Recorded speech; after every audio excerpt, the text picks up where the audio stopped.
ನಮಸ್ಕಾರ, ಇದು ವಿಶ್ವಂಬರ ಟಿವಿ. ನಾನು ಗುರುಪ್ರಸಾದ್ ಶಾಸ್ತ್ರಿ. ಪ್ರೈಮ್ ಗೆಸ್ಟ್ ಕಾರ್ಯಕ್ರಮಕ್ಕೆ ಸ್ವಾಗತ. ಇವತ್ತು ನಮ್ಮ ಜೊತೆಗಿದ್ದಾರೆ ಶ್ರೀ VN ಭಾಗವತ್. ಇವರು ಮೂಲತಃ ಯಲ್ಲಾಪುರ ತಾಲೂಕಿನ ಬರವಳ್ಳಿಯವರು. ಕಳೆದ 33 ವರ್ಷಗಳಿಂದ ಶಿರಸಿಯಲ್ಲಿ ಅಭಿಮಾನ ಸಾಂಸ್ಕೃತಿಕ ವೇದಿಕೆ ಎನ್ನುವ ಸಂಸ್ಥೆಯನ್ನ ಮುನ್ನಡೆಸ್ಕೊಂಡು ಬರ್ತಾ ಇದ್ದಾರೆ. ವೃತ್ತಿಯಿಂದ ವಕೀಲರು. ಕಾರ್ಯಕ್ರಮಕ್ಕೆ ಆತ್ಮೀಯ ಸ್ವಾಗತ. ನಮಸ್ತೆ ಸರ್. ನಮಸ್ಕಾರ. ನಮಸ್ಕಾರ. ಪ್ರಿಯ ವೀಕ್ಷಕರೇ, ಈ ವಿಡಿಯೋನ ನೋಡೋದಕ್ಕೂ ಮೊದಲು ನಮ್ಮ ಚಾನೆಲ್ ಅನ್ನ ಇನ್ನು ಸಬ್ಸ್ಕ್ರೈಬ್ ಮಾಡ್ಕೊಂಡಿಲ್ಲ ಆದ್ರೆ ತಕ್ಷಣವೇ ಸಬ್ಸ್ಕ್ರೈಬ್ ಮಾಡ್ಕೊಳ್ಳಿ. ಹಾಗೆ ವಿಡಿಯೋ ಇಷ್ಟ ಆಗಿದ್ರೆ ಶೇರ್ ಮಾಡಿ. ಸರ್, ಈಗ ತಾವು ಕಳೆದ 34 ವರ್ಷಗಳಿಂದ ವಕೀಲರಾಗಿ ಪ್ರಾಕ್ಟೀಸನ್ನು ಮಾಡ್ತಾ ಇದ್ದೀರಿ. ಅದ್ರ ಜೊತೆಗೆ ವಿಶೇಷವಾಗಿ ಕಳೆದ 3 ದಶಕ ಅಂದರೆ 33 ವರ್ಷಗಳಿಂದ ಅಭಿಮಾನ ಸಾಂಸ್ಕೃತಿಕ ವೇದಿಕೆ ಹೇಳುವಂಥ ಒಂದು ಸಂಘಟನೆಯನ್ನು ಅಥವಾ ಸಂಸ್ಥೆಯನ್ನು ಕಟ್ಟಿಕೊಂಡು ಅದರಿಂದ ನಾನಾ ತರಹದ ಕೆಲಸವನ್ನು ಮಾಡ್ತಾ ಇದ್ರಿ. ಈ ಅಭಿಮಾನ ಸಾಂಸ್ಕೃತಿಕ ವೇದಿಕೆ ಹೇಳೋದು ಏನು, ಯಾವ ರೀತಿ ಕೆಲಸವನ್ನು ಏನೇನು ಮಾಡ್ತಾ ಇದೆ, ಜೊತೆಗೆ ಇದನ್ನು ಸ್ಥಾಪನೆ ಮಾಡಬೇಕಂತ ಯಾಕೆ ಅನ್ನಿಸ್ತು? 1990ರಲ್ಲಿ ನಾನು ಉತ್ತರ ಕನ್ನಡ ಜಿಲ್ಲಾ ಜನತಾ ಪಕ್ಷದ ಕಾರ್ಯಾಲಯದಲ್ಲಿ ಆಫೀಸ್ ಸೆಕ್ರೆಟರಿ ಆಗಿದ್ದೆ. ಓಕೆ. ಅದು ಆಗ ಕಾನೂನು ಕಾಲೇಜಿಗೆ ಹೋಗ್ತಾ ಇದ್ದಂಥ ಸಂದರ್ಭ. ನನಗೆ ಸಾಮಾಜಿಕ ಕಳಕಳಿ, ಸಮಾಜದಲ್ಲಿ ಏನಾದರೂ ಸಮಾಜ ವಿರೋಧವಾದಂತಹ ಕಾರ್ಯಕ್ರಮಗಳನ್ನು ನಡೆದರೆ ಅಥವಾ ಅಂಥ ಸಮಸ್ಯೆಗಳು ಬಂದರೆ ಅದರ ವಿರುದ್ಧವಾಗಿ ನಾವು ಹೋರಾಟ ಮಾಡಬೇಕು, ಜನರಲ್ಲಿ ಚಿಂತನೆಗಳನ್ನು ಹಚ್ಚಬೇಕು, ನಮ್ಮಿಂದಾದಂಥ ಸೇವೆ ಮಾಡಬೇಕು ಹೇಳತಕ್ಕಂಥ ಆಲೋಚನೆ ಇದ್ದಂಥವನು.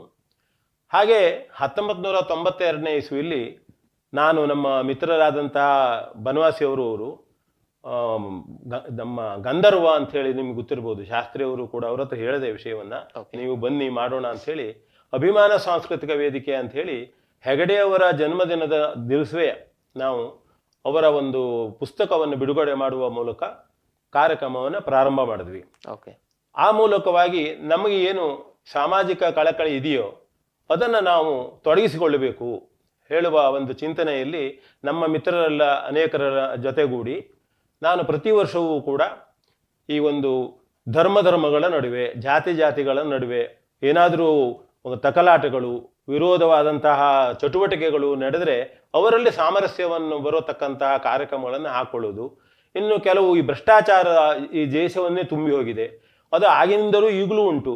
ಆದರೆ ಜನಸಾಮಾನ್ಯರಲ್ಲಿ ನಮ್ಮದಾದಂಥ ತಿಳುವಳಿಕೆ ಕೊಡಬೇಕು, ಯಾರಾದರೂ ಭ್ರಷ್ಟಾಚಾರವನ್ನು ವಿರೋಧ ಮಾಡದಂಥ ನಾಯಕರು ನಮ್ಮಲ್ಲಿ ಹುಟ್ಟಬೇಕು.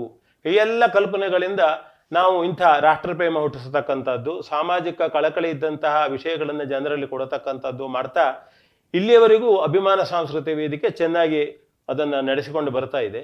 ಈಗ ನಾವು ಸದ್ಯದಲ್ಲಿ ಅದೇ ಉದ್ದೇಶ ಇದ್ದಂತಹ ಯಕ್ಷಗಾನದ ಕಾರ್ಯಕ್ರಮವು ಕೂಡ ಹಮ್ಮಿಕೊಂಡಿದ್ದೇವೆ. ಓಕೆ.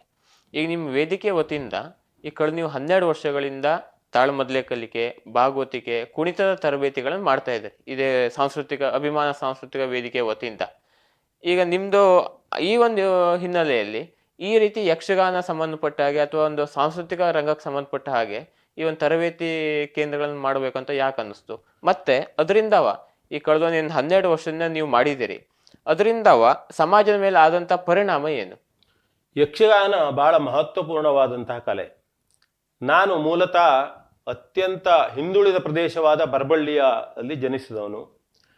ಅಲ್ಲಿ ಸುತ್ತಮುತ್ತಲಿನ ಜನರು ಏನಾದರೂ ತಮಗೆ ಮನರಂಜನೆ ಬೇಕು ಅಂತ ಅಂದರೆ ಅಲ್ಲಿ ಸಾಮಾನ್ಯವಾಗಿ ವರ್ಷದಲ್ಲಿ 1-2 ಬಾರಿ ಯಕ್ಷಗಾನವನ್ನೇ ಮಾಡ್ತಿದ್ರು. ನಾವು ಬೆಳಗಿನವರೆಗೂ ಯಕ್ಷಗಾನವನ್ನು ನೋಡುವರು. ಯಕ್ಷಗಾನದಲ್ಲಿ ಏನುಂಟು, ಹೆಚ್ಚಾಗಿ ಬರತಕ್ಕಂಥದ್ದು 100ರಲ್ಲಿ 99 ಭಾಗದಷ್ಟು ರಾಮಾಯಣ ಮತ್ತು ಮಹಾಭಾರತಗಳ ಕಥೆಗಳು. ಅದನ್ನು ನಾವು ಪೂರ್ಣ ಮನಸ್ಸಿನಿಂದ ಕೇಳ್ತೀವಿ. ಅದರ ಪ್ರಭಾವ ನನಗೆ ಯಾವಾಗಲೂ ಇತ್ತು. ಜೊತೆ ಇಲ್ಲಿ ಊರಲ್ಲಿ ಹಿರಿಯರೆಲ್ಲ ಸೇರಿ ಈ ಅರ್ಥಗಾರಿಕೆಯನ್ನು ಮಾಡ್ತಿದ್ರು, ತಾಳಮದ್ಲೆಯನ್ನು ಮಾಡ್ತಿದ್ರು. ನನ್ನ ತಂದೆಯವರು ಹಾಡನ್ನು ಹಾಡ್ತಿದ್ರು. ಹೊರಗೆ ಕಾರ್ಯಕ್ರಮಗಳಿಗೆ ಹೋಗದೆ ಇದ್ರು ಸಹಿತ ಅವರು ಆ ಭಾಗವತಿಗೆ ಬರ್ತಿತ್ತು ಅವರಿಗೆ. ಅಲ್ಲದೆ ಯಕ್ಷಗಾನ ಅರ್ಥವನ್ನು ಹೇಳ್ತಿದ್ರು. ಅವರು ಊರ ಕೆಲವು ಹುಡುಗರನ್ನು ನಮ್ಮನೆ ಕರೆದು ಸಹಿತ ಯಕ್ಷಗಾನದ ಅರ್ಥವನ್ನು ಹೇಳ್ಕೊಡುವ ಪ್ರಯತ್ನವನ್ನು ಮಾಡಿದ್ದಂಥದ್ದು ನನಗೆ ಈಗಲೂ ನೆನಪಿದೆ. ಆದರೆ ಕೊನೆಗೆ ನಮ್ಮ ತೊಂದರೆಗಳು, ನನ್ನ ವಿದ್ಯಾಭ್ಯಾಸದ ಮೂಲಕ ನನಗೆ ಮಧ್ಯದಲ್ಲಿ ಎಷ್ಟೋ ದಿವಸ ಅದಕ್ಕೆ ಹೋಗ್ಲಿಕ್ಕೆ ಆಗಲಿಲ್ಲ. ಈ LLB ಶುರು ಮಾಡಿದ ನಂತರದಲ್ಲಿ ನಾನು ಇದನ್ನು ಒಂದು ತಂಡವನ್ನು ಮಾಡಬೇಕು, ಶಿರಸಿ ಅಂತ ಒಂದು ನಗರದಲ್ಲಿ ಯಕ್ಷಗಾನದಂಥ ಒಂದು ಕಲೆ ಬೆಳೆಯುವುದರ ಬಗ್ಗೆ ಈಗಾಗಲೇ ಇದ್ದವರನ್ನು ಒಂದು ವೇದಿಕೆಯನ್ನು ಕೊಟ್ಟು ಅವರಿಗೆ ಅದನ್ನು ಸಿದ್ಧಗೊಳಿಸುವುದರ ಬಗ್ಗೆ ವೇದಿಕೆ ಆಗಬೇಕು ಹೇಳತಕ್ಕಂಥದ್ದು ವಿಚಾರ ಮಾಡಿ ನಮ್ಮ ಅನೇಕ ಮಿತ್ರರು ಸೇರಿದರು. ಅದರಲ್ಲೂ ನಾನು ನೆನಪು ಮಾಡಬೇಕು, ಈಗಾಗಲೇ ಯಕ್ಷಗಾನ ಅರ್ಥ ನಮ್ಮ ತಾಲೂಕಿನಲ್ಲಿ ಹೆಸರಿದ್ದಂತಹ ಸುಬ್ರಾಯ ಹೆಗಡೆ ಕೆರೆಕೊಪ್ಪ ಅವರವರು, ಎಲ್ಲನ ಹೆಗಡೆ ಕಿಬ್ಬಳ್ಳಿಯವರು, ಅವರನ್ನು ಮೊದಲು ನಾನು ಕೇಳಿದೆ. ಯಾಕೆಂದರೆ ನಾನು ಹಣಕಾಸಿನಲ್ಲಿ ಸ್ವಲ್ಪ ಕಡಿಮೆ ಪ್ರಮಾಣದಲ್ಲಿ ಇದ್ದವನು, ಆರ್ಥಿಕವಾಗಿ ಪ್ರಬಲನಲ್ಲ ನಾನು. ಅವರಲ್ಲಿ ಕೇಳ್ಕೊಂಡ, ಇಲ್ಲ ನೀವು ಒಳ್ಳೆ ಕೆಲಸ ಮಾಡ್ತಾ ಇದ್ರಿ, ನಾವು ಇದಕ್ಕೆ ನಿಮಗೆ ಉಚಿತವಾಗಿ ನಿಮಗೆ ಒಂದು 2-3 ವರ್ಷ ನಾವು ಮಾಡಿಕೊಡ್ತೇವೆ ಅಂತ ಹೇಳಿ ಬಂದರು. ನಿಜವಾಗಿಯೂ ಅವರಿಬ್ಬರು ಉಚಿತವಾಗಿ ಮಾಡಿದ್ರು. ಜೊತೆಯಲ್ಲಿ ಈಗ ಕೊಳಗಿಬಿಸ್ ಕಾಲೇಜಿನಲ್ಲಿ ಆದರ್ಶ ಹೆಗಡೆ ಅಂತ ಹೇಳಿ ಲೆಕ್ಚರರ್ ಇದ್ದಾರೆ, ಉಪನ್ಯಾಸಕರು ಇದ್ದಾರೆ. ಅವರು ಕೂಡ ಯಾವುದೇ ರೀತಿಯ ಒಂದು ಪ್ರತಿಯಾಗಿ ನಿರೀಕ್ಷೆ ಮಾಡದೆಯ ಉಚಿತವಾಗಿ ಹೇಳ್ಕೊಡ್ತಾ ಇದ್ದಾರೆ. ಎಲ್ ಎನ್ ಹೆಗಡೆ ಅವರು ಮತ್ತು ಕೆರೆಕೊಪ್ಪ ಅವರು ಎಷ್ಟರ ಮಟ್ಟಿಗೆ ಹೇಳ್ಕೊಟ್ರು ಅಂತಂದ್ರೆ, ಈಗಾಗಲೇ ಕೆಲವರು ಈ ಟಿವಿಯನ್ನು ಅಥವಾ ನಿಮ್ಮ ಇದರಲ್ಲಿ ಬೇರೆ ಮಾಧ್ಯಮಗಳಲ್ಲಿ ನೋಡಿ ಬಾಯಾಟ ಮಾಡಿದ್ರು. ಆದ್ರೆ ಯಕ್ಷಗಾನದ ಅರ್ಥಗಾರಿಕೆ ಬಾಯಾಟ ಆಗಬಾರದು. ಹಿರಿಯರಾದಂತಹ ನಮ್ಮ ವರ್ಗಾಸರದ ವೆಂಕಟರಮಣ ಹೆಗಡೆ ಅವರು ಅದನ್ನೇ ಹೇಳ್ತಿದ್ರು, ಬಾಯಾಟ ಮಾಡ್ಲಿಕ್ಕೆ ಹೋಗಬೇಡ್ರಿ ನೀವು, ಅದು ಯಕ್ಷಗಾನ ಬೆಳೆಯುವುದಿಲ್ಲ ತಾಳ್ಮದ್ಲೆ ಅಂತೇಳಿ. ಹಾಗಾಗಿ ನನ್ನ ಕಾರ್ಯಕ್ರಮದಲ್ಲೂ ಸಹಿತ ಯಾವಾಗಲೂ ನಾನು ಬಾಯಾಟ ಮಾಡೋದಕ್ಕೆ, ಅಂದ್ರೆ ಬಾಯಿ ಗಟ್ಟು ಮಾಡೋದಕ್ಕೆ ನಾನು ಅವಕಾಶ ಕೊಡಲಿಲ್ಲ. ಎಲ್ಲರನ್ನೂ ಅವರಾಗಿಯೇ ಒಂದು ಪದ್ಯವನ್ನು ಹೇಳಿದಾಗ ಅರ್ಥ ಹೇಳುವುದರ ಬಗ್ಗೆ ನಾನು ತಯಾರು ಮಾಡ್ತಾ ಇದ್ದದ್ದು. ಅದಕ್ಕೆ ಪೂರಕವಾಗಿ ಸುಬ್ಬಣ್ಣ, ಕೆರೆಕೊಪ್ಪ ಸುಬ್ಬಣ್ಣ, ಎಲ್ ಎನ್ ಹೆಗಡೆಯವರು, ನಮ್ಮ ಆದರ್ಶ ಹೆಗಡೆಯವರು ಇಲ್ಲಿವರೆಗೂ ನಮ್ಮ ಸಹಕಾರ ಕೊಟ್ಟಿದ್ದಾರೆ. ಅವರನ್ನು ನಾನು ಯಾವಾಗೂ ನೆನಪನ್ನು ಮಾಡ್ತೇನೆ. ಜೊತೆಯಲ್ಲಿ ಜಿ ಪಿ ಹೆಗಡೆ ಕಂಚಿಕೈ ಅಂತ ಹೇಳಿ ನೀವು ಕೇಳಿರ್ಬೋದು, ಸದ್ಯ ನಿಧನರಾಗಿದ್ದಾರೆ. ನಮಗೆ ಬಹಳ ದೊಡ್ಡ ಅವರಿಂದ ನಷ್ಟ ಆಗಿದೆ ಅಂತ ಹೇಳ್ಬೋದು. ಅವರು ಪ್ರತಿ ವಾರ ಏನನ್ನೂ ನಿರೀಕ್ಷೆ ಮಾಡದೆ ನಾನೇ ಅವರಿಗೆ ಮೃದಂಗ ತರ್ತಾರೆ ಹೇಳೋ ದೃಷ್ಟಿಯಿಂದ ಏನನ್ನಾದ್ರೂ ಕೊಡ್ತಿದ್ದೆ ನಾನು. ಅವರನ್ನ ತಂದು ಅವರೆಲ್ಲರೂ ಇದು ಮಾಡಿದ್ರು. 2012ನೇ ಇಸ್ವಿ ಆಗಸ್ಟ್ ತಿಂಗಳಲ್ಲಿ ವರ್ಗಾಸರದ ವೆಂಕಟರಮಣ ಹೆಗಡೆಯವರ ಮೂಲಕ ನಾನು ಸಾರ್ವಜನಿಕರಿಗಾಗಿ ನಿತ್ಯಾನಂದ ಮಠದಲ್ಲಿ ಅದನ್ನು ಉದ್ಘಾಟನೆ ಮಾಡಿದೆ. ಒಂದು ಪ್ರಸಂಗವನ್ನು ಅಲ್ಲಿ ಮಾಡಿದ್ವಿ. ಆದರೆ ಅದಕ್ಕಿಂತ ಮುಂಚೆ ನಾನು 9 ದಿನ ನನ್ನ ಮನೆಯಲ್ಲಿ, ಅದಕ್ಕೆ ನಾನು ಹೇಳಲೇಬೇಕು, ನನ್ನ ಮಗ ಚಿನ್ಮಯ ಭಾಗವತ, ನನ್ನ ಶ್ರೀಮತಿ ಜಯಶ್ರೀ ಭಾಗವತ್, ಇವರು ನನಗೆ ಭಾಳ, ಅವರು ಕೂಡ ಇದರಲ್ಲಿ ಭಾಗವಹಿಸುವ ಅಷ್ಟು ಮಟ್ಟಿಗೆ ನನಗೆ ಸಹಕಾರ ಕೊಟ್ಟದ್ರಿಂದ 9ರ ನಂತರದಲ್ಲಿ ನಾನು ಈಗ ಸಾರ್ವಜನಿಕವಾಗಿ ಮಾಡ್ತಾ ಇದ್ದೇನೆ.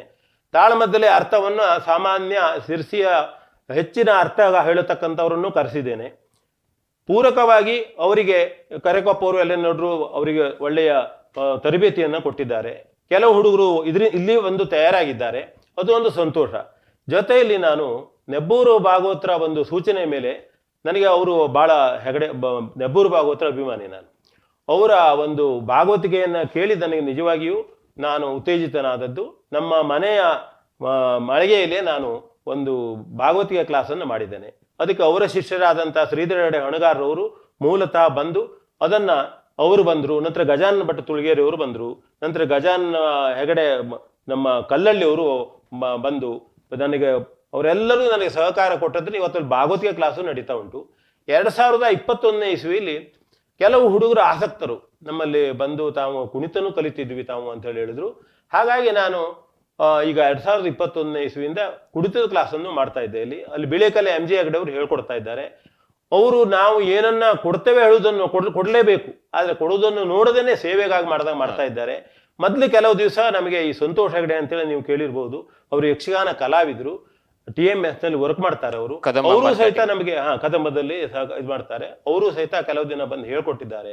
ಹಾಗಾಗಿ ನನಗೆ ಶಿರಸಿಯ ಎಲ್ಲ ಜನರು, MP ಹೆಗಡೆ ಉಲ್ಲಾಳ ಗದ್ದೆಯವರು ಇರ್ಬೋದು, ಶ್ರೀಧರ ಹೆಗಡೆ ಹಣಗಾರವರು ಇರ್ಬೋದು, ಶ್ರೀಪಾದ್ ಭಟ್ ಮೂಡ್ಗಾರವರು, ಕಂಚಿಮನೆ ಪ್ರಕಾಶ್ ಅವರು, ಹೀಗೆ ಎಲ್ಲರೂ ನನಗೆ ಪ್ರೀತಿಯಿಂದ ಒಂದು ಒಳ್ಳೆ ಕೆಲಸ ಮಾಡ್ತಾ ಇದ್ದಾರೆ ಭಾಗವತರು, ಕೆಲಸ ಒಳ್ಳೆಯದು ಹೇಳುವ ದೃಷ್ಟಿ ಎಲ್ಲರೂ ನನ್ನ ಸಹಕಾರ ಕೊಟ್ಟದ್ರಿಂದ ಈಗೂ ನಾನು ಒಂದು ಭಾಗವತಿಕೆ ಕ್ಲಾಸು 12 ವರ್ಷ ಆಯಿತು.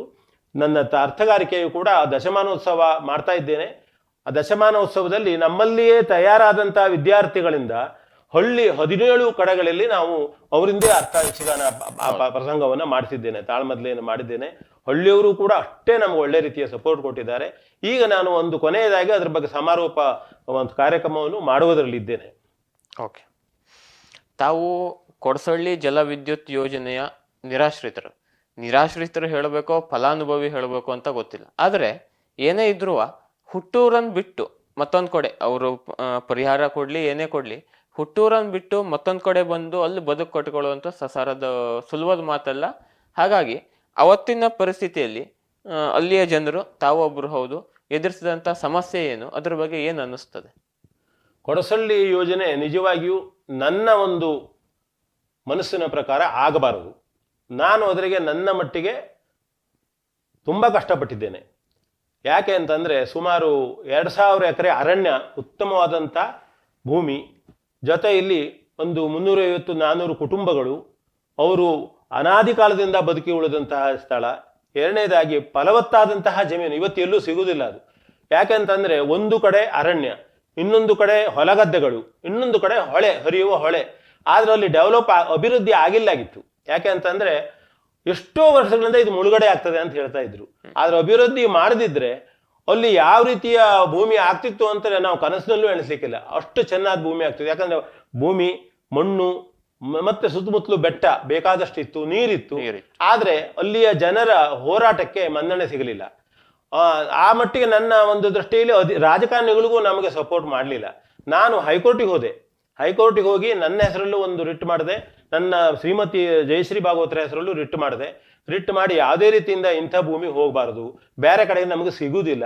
ಕೊನೆ ಪಕ್ಷ ಇಲ್ಲಿಯ ಜನರಿಗೆ ಒಬ್ಬ ಆಲ್ಟರ್ನೇಟಿವ್ ನೀವು ನೋಡಿ, ಇಲ್ಲಿಯಂಥ ಭೂಮಿ ಬೇರೆ ಸಿಗ್ತದೆ, ಉಳಿದವರಿಗೆ ಈ ರೀತಿಯ ಒಂದು ಸಮಾಧಾನಕರವಾದಂಥ ಮಠ ಆಗ್ತದೆ ಅಂತ ಆದರೆ ಮಾಡಿ ಅಂತ ಹೇಳಿದ್ರೆ ಕೇಳ್ಕೊಂಡೆ ನಾನು. ಆದರೆ ನನ್ನ ಧ್ವನಿ ಕ್ಷೀಣವಾಯಿತು. ಆದರೆ ನಾ ಮಾಡಿದ್ದು ಇನ್ನೂ ನನ್ನ ದಾಖಲೆ ಉಂಟು. ಆ ಜನರೆಲ್ಲರೂ ನನಗೆ ಪೂರ್ಣ ಪ್ರಮಾಣದಿಂದ ಪ್ರೀತಿಯಿಂದ ಸಪೋರ್ಟ್ ಕೊಟ್ಟಿದ್ದಾರೆ. ಆದರೆ ಅನಿವಾರ್ಯ ಬಿಟ್ಟು ಬರ್ತೀನ ಹೇಳ್ತಾ ಕೂತ್ಕೊಂಡ್ಬಿಟ್ರೆ ನಾಳೆ ಅವರು ದಾರಿಗೆ ಬೀಳ್ತಾರೆ ಹೇಳುವ ದೃಷ್ಟಿಯಿಂದ ಸರ್ಕಾರದೊಂದಿಗೂ ಹೊಂದಿಕೊಂಡು ಇವತ್ತು ಪುನರ್ವಸತಿ ತೆಗೆದುಕೊಂಡಿದ್ದಾರೆ. ಅವರು ಆ ರೀತಿಯಿಂದ ನಾನು ಕೂಡ ಒಬ್ಬ ಫಲಾನುಭವಿ, ಆದರೆ ನಾನು ಅನಿವಾರ್ಯವಾದ ಫಲಾನುಭವಿ. ಹಾಗಾಗಿ ಆದರೆ ಕೊಡಸಳ್ಳಿ ಯೋಜನೆ ಹೋದಂಥದ್ದು ನಮ್ಮ ಜಿಲ್ಲೆಗೊಂದೇ ಅಲ್ಲ, ನಮ್ಮ ರಾಜ್ಯಕ್ಕೆ ಆದಂತಹ ಹಾನಿ ಹೇಳತಕ್ಕಂಥ ಒಂದು ಮನಸ್ಸು ಈಗಲೂ ನನಗುಂಟು. ಮುಳುಗಡೆ ಮಾಡಬಾರದು ಹೇಳ್ತಕ್ಕಂಥದ್ದು. ಯಾಕಂದ್ರೆ ಆ ರೀತಿಯ ಪರಿಸರ, ಆ ರೀತಿಯ ಮಣ್ಣು, ಆ ರೀತಿಯ ನೀರು ಅದು ಇನ್ನೊಂದು ಕಡೆ ನಮಗೆ ಲಭ್ಯ ಆಗುವುದಿಲ್ಲ. ಹಾಗಾಗಿ ಕೊಡಸಳ್ಳಿಯನ್ನ ಬಿಟ್ಟು ನಾನು ಆಗಲೇ ಬಂದದ್ದಲ್ಲ. ಕೊಡಸಳ್ಳಿಯನ್ನ ಆ ಯೋಜನೆ ಆಗೋಕ್ಕಿಂತ ಪೂರ್ವದಲ್ಲಿ ನಾನು ಇಲ್ಲಿ ಹೇಳಿದ್ನಲ್ಲ, ಈ ಜನತಾ ಪಕ್ಷದ ಕಾರ್ಯಾಲಯದಲ್ಲಿ ನಾನು ಇದ್ದೆ. ಮತ್ತು ಶಿಕ್ಷಣಕ್ಕಾಗಿ ನಾನು ಸ್ವಲ್ಪ ತೊಂದರೆನೂ ಇತ್ತು. ಅದನ್ನು ಅಲ್ಲಿ ಹೆಗಡೆಯವರ ಅಧಿಕಾರದಲ್ಲಿದ್ದಂಥ ಸಂದರ್ಭ ನಾನು ಇಲ್ಲಿ ಕಾಲೇಜಿಗಾಗಿ ಇಲ್ಲಿ ಉಳಿದಿದ್ದೆ ನಾನು. ಓಕೆ, ಈಗ ತಾವು ಹೆಗಡೆಯವರ ಒಂದು ಅಪ್ಪಟ ಅಭಿಮಾನಿ, ಮಾಜಿ ಮುಖ್ಯಮಂತ್ರಿ, ಮೌಲ್ಯಾಧಿತ ರಾಜಕಾರಣಿ ರಾಮಕೃಷ್ಣ ಹೆಗಡೆಯವರ ಒಂದು ಅಪ್ಪಟ ಅಭಿಮಾನಿಯಾಗಿ 90ರ ದಶಕದಲ್ಲೇ ಗುರ್ಸ್ಕೊಂಡು ಬಂದಿದ್ದೀರಿ. ಇವತ್ತಿನ ರಾಜಕೀಯ ವಿದ್ಯಮಾನಕ್ಕೆ, ಅವತ್ತಿನ ಹೆಗಡೆಯವರ ಮೌಲ್ಯಾಧಾರಿತ ರಾಜಕಾರಣಕ್ಕೆ ನಿಮ್ಮ ಅನಿಸಿಕೆ ಏನು, ಅಭಿಪ್ರಾಯ ಏನು ಹೇಳ್ತೀರಿ? ರಾಮಕೃಷ್ಣ ಹೆಗಡೆಯವರು ಅಂತಂದ್ರೆ ನಿಮಗೆ ಹೇಳಿದ್ರೆ ಆಶ್ಚರ್ಯ ಆಗ್ಬೋದು. ನಾನು ಚಿಕ್ಕವನಿದ್ದಾಗ ಸಾಮಾನ್ಯ 77ರ ಸಂದರ್ಭದಲ್ಲಿ ಊರವರೆಲ್ಲರಿಗೂ ಹೆಗಡೆಯವರು ಅಂದರೆ ಅಷ್ಟು ಅಭಿಮಾನ, ಅಷ್ಟು ಪ್ರೀತಿ. ಎಲ್ಲರೂ ಹೆಗಡೆಯವರು ಅಂದರೆ ಅವರ ಒಂದು ಆದರ್ಶ ಎಲ್ಲರೂ ಮನಗಂಡಂಥವ್ರು. ಆಗ ನಾವು ಚಿಕ್ಕವರು. ಆ ಸಂದರ್ಭದಲ್ಲಿ ಹೆಗಡೆಯವರು ಸಂಸತ್ತಿಗೆ ನಿಂತಿದ್ರು. ಒಂದು ಬೆಳಗಾಗಿ ಪೇಪರ್ ಬಂತು, ಪೇಪರಲ್ಲಿ ಹೆಗಡೆಯವರು ಆಯ್ಕೆ ಆಗಿದೆ ಸಂಸತ್ತಿಗೆ ಅಂತ ಹೇಳಿ ಬಂತು. ಎಲ್ಲರೂ ಒಳ್ಳೆ ಖುಷಿ ಪಟ್ಬಿಟ್ರು, ಸಂಭ್ರಮ, ಎಲ್ಲರಿಗೂ ಚಲೋ ಆಯ್ತು ಅಂತೇಳಿ. ನೋಡಿದ್ರೆ ಬೆಳಗಾಗೋ ಅಷ್ಟೊತ್ತಿಗೆ ಅವರು ಬಿದ್ದು ಹೋದ್ರು ಅಂತ ಹೇಳಿ ಬಂತು. ಸತ್ಯ ಹೇಳ್ತೇನೆ, ಸಾಮಾನ್ಯ ಊರಿನಲ್ಲಿ ಯಾರೋ ಒಬ್ರು ತೀರ್ಕೊಂಡಿದ್ದಾರೆ, ಮೈತರಾಗಿದ್ದಾರೆ ಹೇಳುವ ಒಂದು ಛಾಯೆ ನಮ್ಮ ಎಲ್ಲ ಜನರಲ್ಲಿ ಕಾಣ್ತಿತ್ತು. ಅಂಥ ಒಂದು ಊರಿನಲ್ಲಿ ಇದ್ದಂಥವನು ನಾನು, ಯಾವಾಗಲೂ ಹೆಗಡೆಯವರ ಅಭಿಮಾನಿ. ಈ ಇಲ್ಲಿ ಬಂದಾಗ ನಾನು ಹೆಗಡೆ ಜನತಾ ಪಕ್ಷದ ಆಫೀಸಲ್ಲಿ ಕಾರ್ಯಾಲಯ ಕಾರ್ಯದರ್ಶಿ ಆಗಿದ್ದೆ. ಕೆಲವು ದಿನ ಇದೆ. ಈಗ ಸಿದ್ದರಾಮಯ್ಯವರು ಮುಖ್ಯಮಂತ್ರಿ ಇದ್ದವರು, ಆಗ ಅವರು ಹೆಗಡೆಯವರ ಪಕ್ಷದಲ್ಲಿದ್ದಂಥವರು. ಆಗ ಅವರು ಸೇವಾದಳದ ಅಧ್ಯಕ್ಷರಿದ್ದರು, ನಾನು ಜಿಲ್ಲಾ ಸೇವಾದಳದ ಅಧ್ಯಕ್ಷನಾಗಿಯೂ ಮಾಡಿದ್ದರು. ಆಗ ನಾನು ಅವರ ಯೋಜನೆಗಳು ಸರಿಯಾಗಿ ಅದನ್ನು ತಿಳ್ಕೊಂಡಂಥವನು. ಒಂದು ಉದಾಹರಣೆ ನಿಮ್ಗೆ ಕೊಡಬೇಕು ನಾನು. ಇಲ್ಲಿಯ ಕರಡಗಿತ್ತಿಯ ವೆಂಕಟರಮಣ ಹೆಗಡೆಯವರು ಅಂತೇಳಿ ಹಿರಿಯರವರು, ಅವರು ಸಭೆಯಲ್ಲಿ ನಿಂತು ಹೇಳ್ತಾರೆ, ಸರ್, ನಮಗೆ ಹೆಗಡೆಯವರು ಆಗ ಸಚಿವರಾದಾಗ ನಮ್ಮ ದೋರಣಿಗೇರಿಗೆ ರಸ್ತೆಯನ್ನು ಸರ್ವೆ ಮಾಡಿ ಹೋದರು. ಅದರ ನಂತರದಲ್ಲಿ ಏನೂ ಆಗಲಿಲ್ಲ. ಈಗ ಮತ್ತೆ ನೀವು ಮುಖ್ಯಮಂತ್ರಿ ಆದ ನಂತರ ನಮಗೆ ಮಾಡಿಕೊಟ್ಟಿದ್ದಾರೆ ಹೇಳ್ತಕ್ಕಂಥ ಇದು ಹೆಗಡೆಯವರ ಒಂದು ಯೋಜನೆ ಇರ್ತದೆ, ಬದ್ಧತೆ. ಹೌದು. ಇನ್ನೊಂದೇನು ಅಂತಂದ್ರೆ, ಇದು ಎಲ್ಲರಿಗೂ ತಿಳಿದಂಥದ್ದು. ಆ ಗರ್ಭಿಣಿಯ ಮಾಸಾಶನ ಬಂದಂಥ ಸಂದರ್ಭದಲ್ಲಿ ಒಬ್ಬರು ಒಂದು ಮಗುವನ್ನು ಹಿಡಿದು ಕೆಲಸ ಮಾಡ್ತಾ ಇದ್ದಾಳೆ. ಅವರು ಕೆಲಸ ಮಾಡ್ತಾ ಇರುವಾಗ ಹೆಗಡೆಯವರು ಹೋಗದಂಥ ಸಂದರ್ಭ, ಇಳಿದ್ರು. ಏನಮ್ಮ ಮಗು ಇಟ್ಕೊಂಡು ಕಲ್ಲು ಹೊಡಿತಾ ಇದ್ದೀನಿ, ನೀನು ಕೆಲಸ ಮಾಡ್ತಾ ಇದ್ದಿ ಅಂತ ಅಂದ್ಕೊಳ್ಳಿ. ಅವಳು, ಇಲ್ಲ, ತನಗೆ ಈ ರೀತಿ ಆಗಿದೆ, ಮಗುವಾಗ 1 ತಿಂಗಳ ಇನ್ನೂ ಹಿಂಗೆ ಇದೆ ಅಂತ ಹೇಳ್ಕೊಳ್ಳಿ. ಅವರು ಆಗ ಏನು ಆಲೋಚನೆ ಮಾಡಿದ್ರು ಅಂದರೆ, ಮಗು 1 ತಿಂಗಳಾದರೂ ಗರ್ಭಿಣಿ ಇದ್ದಾಗಿಂದ ಅವ್ರು ಕೆಲಸ ಮಾಡ್ತಾ ಇದ್ದಾಳಲ್ಲ ಅವಳು, ಆದರೆ ಅವ್ರಿಗೆ ಏನಾದ್ರು ಮಾಡಬೇಕು ತಾನು ಹೇಳುವ ಒಂದು ಆಲೋಚನೆ ಬಂದಾಗ, ಅಷ್ಟೊತ್ತಿಗೆ ಈಗಿನ ದಿನದ ಒಂದು ರಾಜಕಾರಣದ ವ್ಯವಸ್ಥೆ ಅಂತೆ ಆಗ ಯಾರೋ ಒಂದು ಇಬ್ಬರು ಹೋಗಿ ರಾಜಕಾರಣಿಗಳು ಹೋದ್ರಂತೆ. ಇಲ್ಲ ಸರ್, ಒಂದು 5,000 ಕೊಟ್ಟು ಬಿಡ್ತೇನೆ, ಹಾಗಬೇಡ, ಅದು ನಿಮಗೆ ಬಿಟ್ಟಂಥ ವಿಷಯ. ಆದರೆ ನನಗೆ ಇದನ್ನು ಆಫೀಸಿಗೆ ಹೋದ ನಂತರ ನೆನಪು ಮಾಡಬೇಕು, ಯಾವಾಗ ಮುಖ್ಯಮಂತ್ರಿ ಕಚೇರಿಗೆ ಹೋದಂಥ ನೆನಪು ಮಾಡಬೇಕು ಅಂತ ಹೇಳಿ ಅದನ್ನು ನೆನಪಿಟ್ಟು ಆಗಲೇ ಅವರು ಗರ್ಭಿಣಿಯರಿಗೆ ಮಾಸಾಶನ ತಂದದ್ದು, ಬಸ್ಸು ಪಾಸ್ ತಂದಿದ್ದಾರೆ. ಮತ್ತೆ ಈ ನೀರಾವರಿಗಳ ಬಗ್ಗೆ ಆಗ ನಮ್ಮ ನಜೀರ್ ಸಾಬ್ರು ಇದ್ದಂತ ನಜೀರ್ ಸಾಬ್ರಿಗೆ ನೀರ್ ಸಾಬ್ರು ಅಂತ ಕರೀತಿದ್ರು. ಅವರು ಹೆಗಡೆಯವರ ಒಂದು ಸಂಪುಟ ಹಂಗಿತ್ತು. ಆದ್ರಿಂದ ಹೆಗಡೆ ಅವರು 1983ರಲ್ಲಿ ನೀವು ಕೇಳಿರ್ಬೋದು, ಇವತ್ತು ಒಂದು ನೈತಿಕ ಹೊಣೆ ಹೊತ್ತು ರಾಜೀನಾಮೆ ಕೊಡುವಂತ ರಾಜಕಾರಣಿ ಎಲ್ಲಿದ್ದಾರೆ ನೋಡಿ. ಇವತ್ತು ಆಲೋಚನೆ ಮಾಡಿ, ಇವತ್ತು ಹೋಗ್ಬೇಕು ಅಂದ್ರೂ ಹೋಗುದಿಲ್ಲ. ಕೊನೆ ಪಕ್ಷ ಜನರ ಸಮಾಧಾನಕ್ಕಾರು ನಾವು ಹೀಗೆ ಮಾಡಿದೇವೆ ಅನಿಸ್ತದೆ, ನಾವು ಬಿಟ್ಟು ಹೋಗುವ ಅಂತ ಹೇಳಿ ಹೋಗುದಿಲ್ಲ. ಆದ್ರೆ ಹೆಗಡೆಯವರ ಸಂಪುಟದಲ್ಲಿ ಯಾರೋ ಒಬ್ಬ ಮಾಡಿದ ಬಗ್ಗೆ ನೈತಿಕ ಹೊಣೆ ಹೊತ್ತು ರಾಜೀನಾಮೆ ಕೊಡ್ತಾರೆ ಒಬ್ಬರು ಮುಖ್ಯಮಂತ್ರಿ ಅಂತಂದ್ರೆ ಅವನು ಮಹಾನ್ ಹೇಳುವುದಕ್ಕೆ ಮತ್ತೆ ಬೇರೆ ಏನು ಇವತ್ತು ನೆನಪಾಗ್ತಾರೆ, ಇವತ್ತು ಎಲ್ಲ ಕಡೆಗೆ ಅದು ಬರ್ತಾ ಇರ್ತದೆ. ಹಾಗಾಗಿ ಅವರು ಯೋಜನೆಗಳನ್ನು ಇನ್ನೊಂದು ಹೇಳ್ಬಿಡ್ತೇನೆ. ಒಬ್ಬರು ರವಿಕುಮಾರ್ ಅಂತ ಹೇಳಿ ಬೆಂಗಳೂರಿನವರು, ನಾನು ಫೇಸ್ಬುಕ್ನಲ್ಲಿ ಹಾಕೋ ಸಂದರ್ಭ ಮೊದಲಿಲ್ಲಾಗಿತ್ತು, ಅದು ಫೇಸ್ಬುಕ್ ಬಂತಲ್ಲ, ಫೇಸ್ಬುಕ್ನಲ್ಲಿ ಹಾಕಿದೆ ಕೂಡಲೇ ಅವರು ನನಗೆ ಅರೆ ಹೆಗಡೆಯವ್ರ ಜನ್ಮದಿನ ಮಾಡ್ತಾ ಇದ್ದೀರಿ ನೀವು, ಯಾಕಂದ್ರೆ ಕರ್ನಾಟಕದಲ್ಲಿಯೇ ಪ್ರಥಮವಾಗಿ ಹೆಗಡೆಯವರ ಜನ್ಮದಿನ ಮಾಡಿ ಇಲ್ಲಿಯವರೆಗೆ ಮುಂದುವರಿಸಿಕೊಂಡು ಬರ್ತಾ ಇದ್ದವು ನಾನು. ಅವರು ನನಗೆ ಅಲ್ಲೇ ಹಾಕ್ಬಿಟ್ರು, ಇಲ್ಲ ನಿಮ್ಮದು ನಾವೊಂದು ಆಗೊಂದು ಕಾಂಪಿಟೇಷನ್ ಮಾಡಿದ್ದೆ, ಯಾವುದೋ ಒಂದು ವಿಷಯವನ್ನು ಭ್ರಷ್ಟಾಚಾರ ನಿವಾರಣೆ ಸಂಬಂಧಪಟ್ಟು, ತಂದು ಪ್ರಥಮ ಬಹುಮಾನ 2000, ಎರಡನೇ ಬಹುಮಾನ 1500, ನಂದು ನಾ ಕಾರ್ಯಕ್ರಮ ಬರ್ತೇನೆ ಅಂತಂದ್ರು. ನಿಜವಾಗಿ ಅವರು ಆ ದಿವಸ 1:30ಗೆ ಹಾಜರಾಗಿದ್ದಾರೆ, ಇಲ್ಲಿ ಬಂದಿದ್ದಾರೆ. ಬಂದ್ಕೊಂಡು ಅವರು ಬಹುಮಾನವನ್ನು ಕೂಡ ಕೊಟ್ಟರು. ನಾನು ಅವ್ರು ಏನು ಕೊಟ್ಟಿದ್ದಾರೆ ಅದನ್ನೇ ಮಕ್ಕಳಿಗೆ ಕೊಟ್ಟೆ. ಅವ್ರು ಹೇಳಿದ್ರು, ನಾನು ಅನುಭವಿಸಿದವ ಸರ್, ಇದನ್ನ ಹೆಗಡೆಯವರು ಮಾಡಿದ ಯೋಜನೆಗಳನ್ನ ನಾನು ತಿಂದಿದ್ದೇನೆ, ಈಗ ನಿಮ್ಮ ಸುದ್ದಿ ಕೇಳಿದ್ರು ನಾವು ಬಾರದೇ ಇದ್ರೆ ಕೃತಜ್ಞರಾಗಲಿಲ್ವಾಳೆ ಅವರು ಭಾಷಣ ಮಾಡಿದ್ರು. ಹೀಗೆ ಒಬ್ಬ ಹೆಗಡೆ ಯಾವಾಗಲೂ ಅವರ ಒಂದು ಆದರ್ಶ ನನಗೆ ಇನ್ನೂ ಚಿಂತನೆ ಏನು, ನಾ ಕಾರ್ಯಕ್ರಮ ಮಾಡೋದ್ರ ಉದ್ದೇಶ ಹೇಳ್ಬಿಡ್ತೇನೆ. ಹಾಗಾಗಿ ಇನ್ನಾದ್ರೂ ಯಾರಾದ್ರೂ ಒಬ್ರು, ನನಗೆ ಇಲ್ಲಿ ಜಾತಿ ಮತ ಧರ್ಮ ಏನೂ ಇಲ್ಲ, ಯಾರಾದ್ರೂ ಒಬ್ಬರು ಈ ಭ್ರಷ್ಟ ವ್ಯವಸ್ಥೆಯನ್ನ ವಿರೋಧ ಮಾಡಿ ಹೆಗಡೆಯವರ ಮೌಲ್ಯಾಧಾರಿತ ರಾಜಕಾರಣಿಯಂತೆ ಬರಲಿ ಹೇಳತಕ್ಕಂಥ ಉದ್ದೇಶದಿಂದ ಇನ್ನೂ ಅದೇ ಕನಸನ್ನು ಕಾಣ್ತಾ ಇದ್ದೇನೆ. ಮೊನ್ನೆ ಕೂಡ ನಾನು ಒಂದು ಧರ್ಮ ಮತ್ತು ರಾಜಕೀಯ ಅಂತ ಹೇಳಿ ಕೊನೆಗೊಂದು ನಿಬಂಧ ಮಾಡಿದ್ದು, ಅದು ಸಾರ್ವಜನಿಕರು ಓದುವಂಥದ್ದು ಉಂಟು ಅಂತ ಹೇಳಿ, ಸಮಾಜಮುಖಿ ಅಂತ ಹೇಳಿ. ಅದಕ್ಕೆ ನನಗೆ KN ಹೊಸಮನಿಯವರು, DM ಭಟ್ ಕುಳಿಯವರು ಒಳ್ಳೆ ಸಹಕಾರ ಕೊಟ್ಟರು, ಉಳಿದವರು ಎಲ್ಲರೂ ಬರದವರು ಎಲ್ಲರೂ ಕೊಟ್ಟಿದ್ದಾರೆ. ಹಾಗಾಗಿ ಅದನ್ನು ಹೊರತಂದಿದ್ದೇನೆ. ಹೀಗೆ ಒಂದು ಸಂತೋಷ ನನಗೆ, ಹೆಗಡೆ ಅವರಂತ ಒಬ್ಬ ರಾಜಕಾರಣಿಗಳನ್ನ ನಾನು ಜನ್ಮದಿನ ಮಾಡ್ತೇನೆ, ಇನ್ನೂ ಸಾಧ್ಯವಾದ ಮಟ್ಟಿಗೆ ಮಾಡಬೇಕು, ಆ ಮೂಲಕ ಒಳ್ಳೆ ಕೆಲಸ ಮಾಡಬೇಕು ಅನ್ನತಕ್ಕಂಥ ಉದ್ದೇಶ ಉಂಟು ನನಗೆ. ಓಕೆ, ಈಗ ತಾವು ವೃತ್ತಿಯಿಂದ ವಕೀಲರು, ಸಾಂಸ್ಕೃತಿಕ ರಂಗದಲ್ಲಿ ಸಂಘಟನೆಯನ್ನ ಸಂಸ್ಥೆಯನ್ನು ಮುನ್ನಡೆಸ್ತಾ ಇದ್ದೀರಿ, ಜೊತೆಗೆ ಸಾಮಾಜಿಕ ಕೆಲಸಗಳಲ್ಲೂ ಸಕ್ರಿಯವಾಗಿದ್ದೀರಿ. ಒಟ್ಟಾರೆಯಾಗಿ ನಿಮ್ದೊಂದು ಇಷ್ಟು ವರ್ಷದ ಒಂದು 33-34 ವರ್ಷದ ಅನುಭವದ ಆಧಾರದ ಮೇಲೆ ಮುಂದಿನ ಹೊಸ ಯುವಕರಿಗೆ, ಈಗ ನಮ್ಮಂತ ಯುವಕರಿಗೆ ಏನ್ ಹೇಳಲಿಕ್ಕೆ ಬಯಸ್ತೀರಿ? ಅಲ್ಲ, ಈ ಒಂದು ರೀತಿಯಿಂದ ನೋಡಿದ್ರೆ ರಾಜಕಾರಣ ಸುಧಾರಿಸಲಾರದೆ ಇದ್ದಷ್ಟು ಹಾಳಾಗಿದೆ.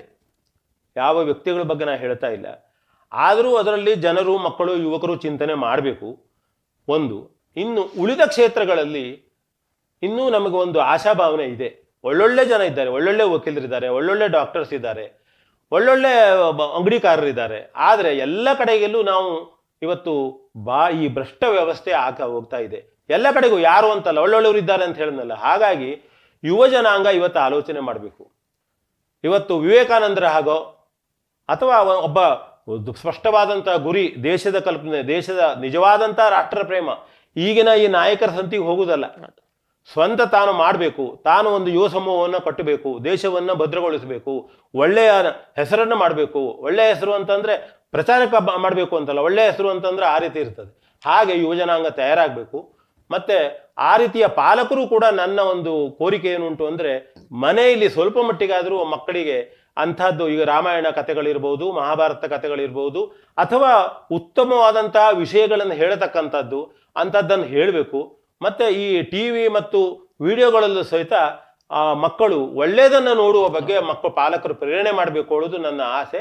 ನಾನು ಅದನ್ನು ನಾನು ಕೂಡ ಹಾಕ್ತಾ ಇರ್ತೇನೆ, ನನ್ನ ಕರ್ತವ್ಯವನ್ನು ಮಾಡ್ತೇನೆ. ಯಾವುದೋ ಒಂದು ಸಮಯ ಕಳೆಯುವುದಕ್ಕಾಗಿ ಕೆಟ್ಟ ವಿಷಯಗಳನ್ನು ನೋಡುವುದಕ್ಕಿಂತ ಅವರ ಜೀವನಕ್ಕೂ ಒಳ್ಳೆಯದಾಗುವಂಥದ್ದು, ತನ್ಮೂಲಕ ಸಮಾಜಕ್ಕೂ ಒಳ್ಳೆಯದಾಗತಕ್ಕಂಥ ಕಾರ್ಯಕ್ರಮವನ್ನು ನೋಡಿದ್ರೆ ಅವರಿಗೂ ಒಳ್ಳೆಯದಾಗ್ತದೆ, ಸಮಾಜಕ್ಕೂ ಒಳ್ಳೆಯದಾಗ್ತದೆ. ನಮ್ಮ ಜೀವನ ಕೊನೆಗೆ ನಾನು ಒಂದು ವಿಷಯ ಹೇಳ್ತೇನೆ, ಒಂದು ಕಥೆಯನ್ನು ನೆನಪಾಡು ಮುಗಿಸ್ತೇನೆ, ನಿಮ್ಮ ಹತ್ರ ಹೇಳ್ತೇನೆ. ಒಬ್ಬ ವ್ಯಕ್ತಿ 40-45 ವರ್ಷದ ವ್ಯಕ್ತಿ ಮಲಗಿರ್ತಾನೆ. ಅವನದೇನು ಅಂತಂದ್ರೆ, ಮನುಷ್ಯ ಒಳ್ಳೆಯವನೇ, ತಾನು ತನ್ನ ಮನೆಯಲ್ಲಿ ಸಾಕಷ್ಟು ಸಂಪಾದನೆ ಉಂಟು, ಆದರೆ ವಯಸ್ಸಾದ್ಮೇಲೆ ನಾನು ರಾಮಾಯಣ ಓದ್ತೇನೆ, ಮಹಾಭಾರತ ಓದ್ತೇನೆ, ದಾನ ಧರ್ಮಗಳನ್ನು ಮಾಡ್ತೇನೆ. ತಾನು ಹೇಳುವ ಕಲ್ಪನೆಯಲ್ಲೇ ಇದ್ದಂಥವನು, ಯಾರು ಬಂದರೂ ಹಚ್ಕೊಳ್ಳೋದಿಲ್ಲ. ಅವನು ಸೇವೆ ಅಂತ ಹೇಳೋದು ಈಗಿಲ್ಲ, ಅವನು ಇನ್ನೂ ಸಮಯ ನೋಡ್ತಾ ಇದ್ದಾನೆ, ಆರಾಮಾಗಿದ್ದಾನೆ, ಮನೆಯಲ್ಲಿ ಎಲ್ಲ ಬೇಕಾದಷ್ಟು ಉಂಟು, ವ್ಯವಸ್ಥೆ ಉಂಟು, ಎಲ್ಲ ಉಂಟು. ಒಂದು ದಿವಸ ಮಲಗಿದಾಗ ಒಬ್ಬ ವ್ಯಕ್ತಿ ಬರ್ತಾನೆ, 4-4:15 ಸಂದರ್ಭ ಬಂದು ಅವನಿಗೆ ಕೇಳ್ತಾನೆ, ಏನಯ್ಯ ಇನ್ನೂ ಮಲಗಿದ್ದಿ ಅಂತೇಳಿ ನೋಡಿದ್ರೆ ಯಮಧರ್ಮರಾಯ ಬಂದಿದ್ದಾನೆ ಅಲ್ಲಿಗೆ. ಬಂದ ಕೂಡಲೇ ನೀವು ನೋಡ್ತಾನೆ, ಏನು ಯಮಧರ್ಮರಾಯ ನಮ್ಮನೆಗೆ ಬಂದ್ರಿ, ಇನ್ನೂ 45 ವರ್ಷ ನನಗೆ, ಹಾಗಾಗಿ ನಾನು ಇನ್ನು ಧರ್ಮ ಮತ್ತು ಇದೆಲ್ಲ ಮಾಡೋವಿದ್ದೇನೆ, ಮುಂದೆ ಎಲ್ಲ ಸಾಮಾನು ಸಹಿತ ಕೊಡುವುದಕ್ಕಾಗಿ ದಾನಕ್ಕಾಗಿ ಸಾಮಾನು ಇಟ್ಟಿದ್ದೇನೆ, ಕೆಲವು ವರ್ಷ ಬಿಟ್ಟು ಬನ್ನಿ ನಾ ಬರ್ತೇನೆ ನಾನು ನೋಡು ಅಂತ ಹೇಳಿ ಅವ್ನು ಕಂಪ್ಯೂಟರ್ ಲಿಸ್ಟ್ ತೋರಿಸ್ತಾನೆ. ಯಾರು? ಯಮಧರ್ಮರಾಯ. ಲಿಸ್ಟ್ ಮೊದಲನೇ ಹೆಸರಿನಲ್ಲಿ ಇರ್ತದೆ. ಆಗ ಇವನಿಗೆ ತಲೆಯಲ್ಲಿ ಬರ್ತದೆ, ಒಂದು ಜ್ಯೂಸ್ ಕೊಡ್ತೇನೆ ನಿಮಗೆ, ನಂತರ ನನಗೆ ಏನು ಮಾಡಿ ನೀವು ಅಂತ. ನಾವು ಹಾಗಾದ್ರೆ ಏನು ಹೇಳ್ತಾನೆ ನೋಡೋಣ ಅಂತ ಹೇಳಿ ಹೋಗ್ತಾನೆ, ಒಪ್ಕೊಳ್ತಾನೆ. ಹೋಗಿ ಒಳಗೋಗಿ ಒಂದು ಜ್ಯೂಸ್ ತರ್ತಾನೆ. ಜ್ಯೂಸ್ ತಂದಾಗ ಇವೇನು ಮಾಡ್ತಾನೆ ಬುದ್ಧಿವಂತ ಆ ಒಂದು ನಿದ್ರೆ ಬರುವ ಗುಳಿಗೆಯನ್ನು ಅದರಲ್ಲಿ ಹಾಕಿರ್ತಾನೆ. ಯಮನಿಗೆ ನಿದ್ರೆ ಬಂದು ನಿದ್ರೆ ಮಾಡ್ತಾನೆ. ಒಂದು ಅರ್ಧ ಗಂಟೆ ಆದಮೇಲೆ ಎದ್ಕೊಂಡು ಸಾವರಿಸ್ಕೊಂಡು ಹೇಳ್ತಾನೆ, ಏನು ಇಷ್ಟು ಚಂದ ನಿದ್ರೆ ಬಂತು ತನಗೆ, ಯಾವಾಗಲೂ ಬರಲಿಲ್ಲ ತನಗೆ, ಏನು ನಾನೀಗ ಏನು ಮಾಡ್ತೇನೆ ಅಂತಂದರೆ, ಏನು ಮಾಡಿದಾನೆ ಅಂತಂದರೆ ಅವನು ನಿದ್ರೆ ಬಂದಂಥ ಸಂದರ್ಭದಲ್ಲಿ ಒಳಗೋಗಿ ಕಂಪ್ಯೂಟರ್ ಲಿಸ್ಟ್ ಚೇಂಜ್ ಮಾಡಿ ಆ ಮೊದಲನೇ ಹೆಸರನ್ನು ತೆಗೆದು ಕೊನೆಯ ಹೆಸರು ಇವನು ಬರೋ ಮಾಡಿ ಕೊಟ್ಬಿಟ್ಟಿದ್ದಾನೆ.